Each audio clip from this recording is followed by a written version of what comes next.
Well, I'm not surprised by the Saudi statement. And we saw the backlash since the announcement last week of cutting 2 million barrels a day.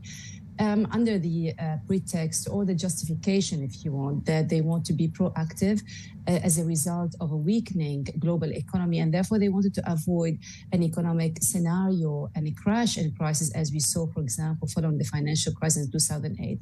That we understand. But to say that oil is not really influenced by politics or cannot influence politics is rather naive, because oil enters into almost every single aspect of our modern life.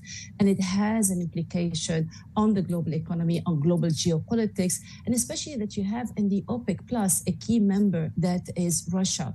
So I find it hard to see how you can distinguish the decision that OPEC Plus took last week, completely, distinguish between economics and politics. It does have a political implication, and that's why we saw the statement from the Saudis, I think, yesterday.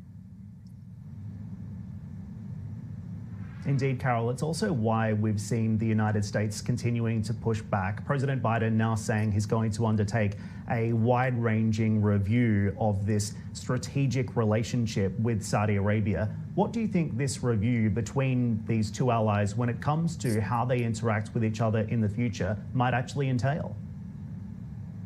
It's difficult to tell at this stage, but what we're hearing from the White House is rather discontent and not really being aligned with what the Saudis or OPEC Plus did.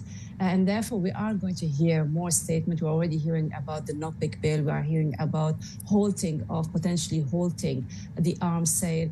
But I think it's not going to get too far because of that decision. Don't forget, there are more interests between the U.S. and Saudi Arabia, especially when it comes to the stability of the region, that is not limited to the OPEC Plus decision. The timing was wrong because of the midterm elections, and it did not put President Biden in a good position, especially that he was in August in Saudi Arabia, and many people in the U.S. were not happy about that visit.